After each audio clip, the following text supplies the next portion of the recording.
Hey, boutiquier, tais-toi. Tu vas me dire le prix ou pas? Ah bon, tu fais le malin, tu continues de demander. Je ne vends rien, je ne dis rien, espèce de charognard. Avec ta grosse tête de hippopotame là. Ok, c'est la police.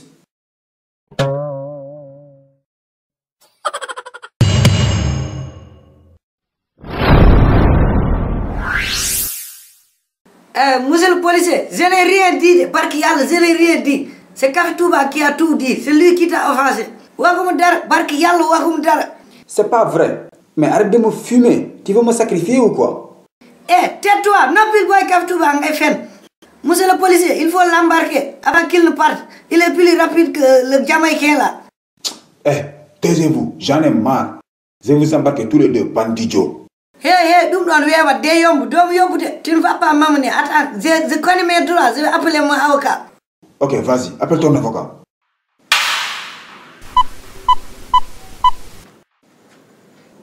Alors oui, monsieur Doumbia, c'est pour à l'appareil. Viens vite à la boutique. Monsieur le policier là veut m'embarcation. Embarcateur le bouc de ma Touba.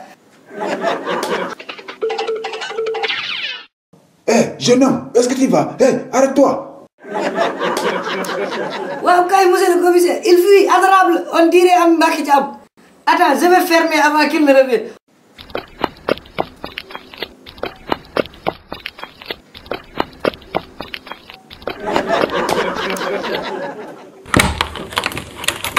Hey, boutiquier, reste où tu es. Il m'a attrapé, balme, monsieur le commissaire, balme.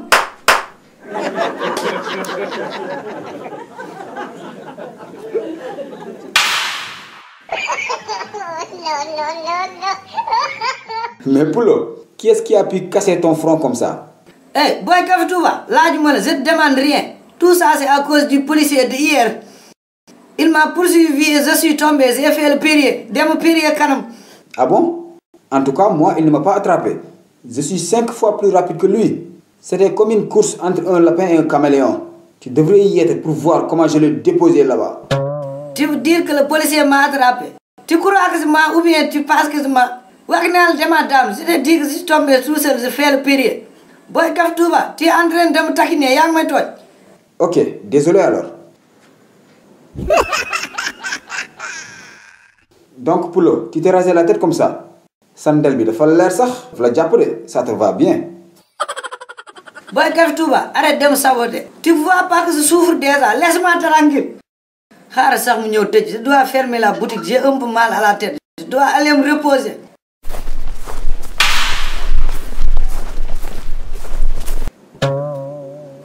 Hey, monsieur Doumbia, c'est à toi que je m'adresse. Ne viens plus.